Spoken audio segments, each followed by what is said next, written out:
দোকানের মতো মুচমুচে মজাদার তেলে ভাজা খেতে হলে অবশ্যই ভিডিওটা পুরোটা দেখতে হবে। তো নমস্কার বন্ধুরা, চলে এলাম নতুন একটা রেসিপি নিয়ে। আজকের রেসিপি হলো বেগুনি ও অনিয়ন রিংস, আর সঙ্গে থাকছে কাঁচা লঙ্কার পকোড়া। তো চলুন বন্ধুরা, দেখে নেবো স্টেপ বাই স্টেপ রেসিপিটা কীভাবে বানাবো আর কী কী লাগছে এই রেসিপিটা বানাতে, দেখে নেব। চলুন শুরু করা যাক আজকের রেসিপি। বেশি বকবক না করে চলে যাব মূল রেসিপিতে। তো রেসিপিটা বানানোর জন্য আমি একটা ব্যাটার বানিয়ে নেব বেসন দিয়ে। তো আমি এখানে 1 কাপ বেসন নিয়েছি, দেবো স্বাদ মতো লবণ। তো লবণটা দিয়ে এটাকে ভালো করে একটু মিলিয়ে নেব। লবণ আর বেসনের সঙ্গে ভালো করে একটু মিলিয়ে নিতে হবে। তো মিলিয়ে নিয়ে অল্প অল্প জল দিয়ে একটা মিডিয়াম একটা ব্যাটার বানিয়ে নেব। দেখুন এমনভাবে মিডিয়াম একটা ব্যাটার বানিয়ে নেব। অল্প অল্প জল দেবো, জলটা একসঙ্গে দেবো না, অল্প অল্প জল দিয়ে একটা ব্যাটার বানিয়ে নেব। দেখুন এমনভাবে ব্যাটারটা যত ভালো করে ফেটাবেন রেসিপিটা তত সুন্দর হবে। তো ব্যাটারটা ভালো করে আমি 7 থেকে 8 মিনিট ভালো করে ফেটিয়ে নেব উইসের সাহায্যে। দেখুন ব্যাটারটা কত সুন্দর হয়ে গেছে। ব্যাটারটা আরও একটু ফেটিয়ে নেব।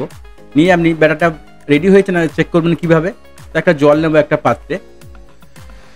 পাত্রে জল নিয়ে আমি জলে দেখব বেসনটা ভাসছে কিনা। যদি বেসন দেখবেন যে ভেসে যাচ্ছে তাহলে আপনার ব্যাটার সম্পূর্ণ রেডি হয়ে গেছে, আর ফাটার দরকার নেই। তো বেসন আমার রেডি হয়ে গেছে বন্ধুরা। দেখুন এবার একটু ঢেকে আমি এটাকে রেখে দেবো। তারপরে এখানে কেটে নেব আমি বেগুন, পেঁয়াজ আর কাঁচা লঙ্কা। আমি 3খানেই পকোড়া বানাবো। তো বেগুনটাকে কেটে নেব পাতলা পাতলা করে।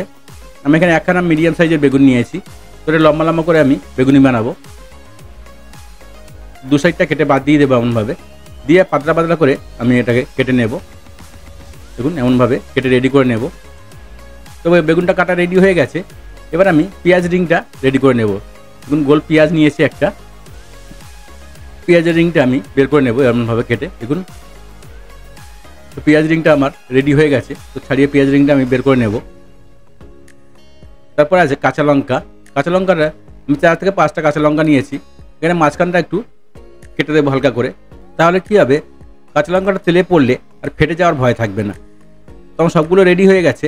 তো এখানে আমি বেগুনটাকে একটু মশলা মিলিয়ে নেব। তার জন্য দিয়েছি এখানে হলুদ পাউডার 1/2 টিস্পুনের একটু কম, আর দিয়ে দেবো একটু লঙ্কা পাউডার 1/4 টিস্পুন, দিয়ে দেবো জিরা পাউডার 1/4 টিস্পুন, দিয়ে এটাকে ভালো করে একটু হালকা জল দিয়ে এটাকে মিলিয়ে নেব। আর দিয়েছি লবণ স্বাদ মতো।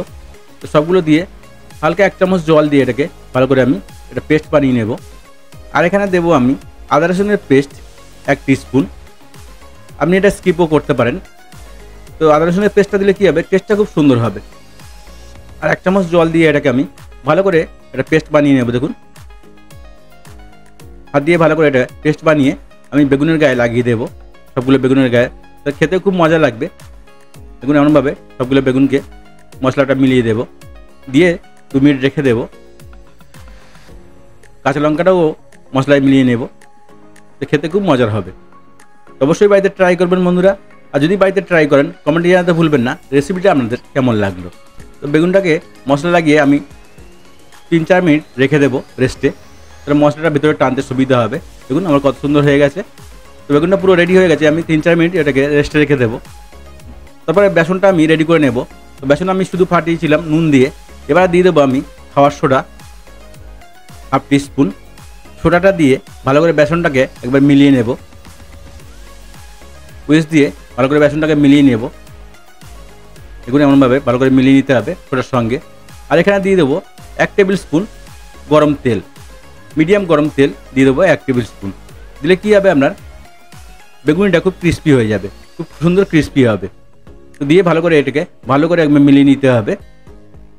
দেখুন বেসন আমার রেডি হয়ে গেছে, কত সুন্দর। এবার আমি সবগুলো ফ্রাই করে নেব। দেখুন বেগুনটা আমারও রেডি হয়ে গেছে। বেগুন লঙ্কা খুব সুন্দরভাবে মশলা টেনে নিয়েছে। এবারে আমি ফ্রাই করার জন্য তেল বসিয়ে দেব। তো বন্ধুরা আমি একটা কড়াইয়ে তেল বসিয়ে দিয়েছি। এবারে একটা একটা করে আমি ফ্রাই করে নেব। দেখুন কত সুন্দর হবে বেগুনিটা। তো ছেড়ে আমি হালকা হালকা করে তেল উপর দিয়ে দেবো। তাহলে কী হবে, 2 সাইডে সমানভাবে ফুলে যাবে। দেখুন কত সুন্দর হচ্ছে। তো সুন্দর একটা রেসিপি শেয়ার করলাম, আশা করি আপনাদের ভালো লাগবে। আর যদি রেসিপিটা আপনাদের ভালো লাগে তো চ্যানেলটাকে লাইক শেয়ার সাবস্ক্রাইব করতে ভুলবেন না। আর কমেন্ট করুন রেসিপিটা আপনার কেমন লাগলো। আপনার একটা কমেন্ট আমার ভিডিও বানাতে আরও সাহায্য করবে। দেখুন বন্ধুরা একটা একটা করে আমি সবগুলোকে এমনভাবে ফ্রাই করে নেব। অবশ্যই বাড়িতে ট্রাই করবেন। আর যদি বাড়িতে ট্রাই করেন কমেন্টে জানাতে ভুলবেন না রেসিপিটা আপনার কেমন লাগলো। দেখুন এমনভাবে সবগুলোকে রেডি করে নিতে হবে। দেখুন কত সুন্দর হয়েছে, একদম দোকানের মতো মুচমুচে হবে, খেতেও খুব মজা লাগবে। বিকালের নাস্তার জন্য খুব সুন্দর একটা রেসিপি। এটা আপনি চায়ের সাথে বলুন, মুড়ির সাথে বলুন, সবার সাথে এটাকে খেতে পারবেন। তো বন্ধুরা খুব সুন্দর একটা রেসিপি শেয়ার করলাম, আশা করি ভালো লাগবে। আর যদি আমার রেসিপিটা আপনাদের ভালো লাগে চ্যানেলটাকে লাইক শেয়ার সাবস্ক্রাইব করতে ভুলবেন না। আর নতুন নতুন রেসিপি দেখতে চ্যানেলটাকে সাবস্ক্রাইব করে রাখুন আর বেল আইকনটাকে অলে সেট করে রাখুন। তাহলে কী হবে, আমি যখনই রেসিপি ছাড়বো নোটিফিকেশনটা আপনার কাছে আগে পৌঁছবে। বেগুনগুলো আমার রেডি হয়ে গেছে।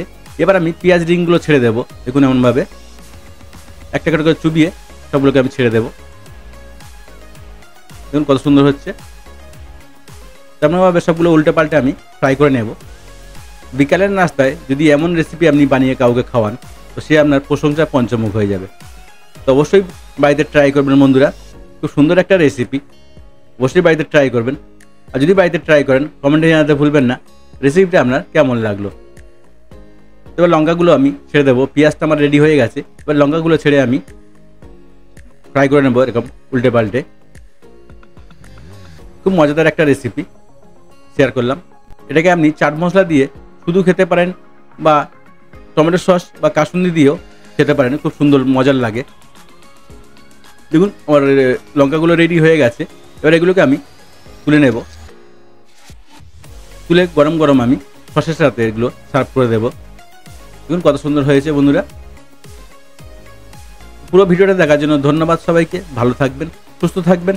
আবার দেখা হবে নেক্সট ভিডিওতে। আর নতুন নতুন রেসিপি দেখতে কমেন্টে জানান কী রেসিপি আপনারা দেখতে চান, সেই সব রেসিপি আমি বানিয়ে দেখাবো। ধন্যবাদ।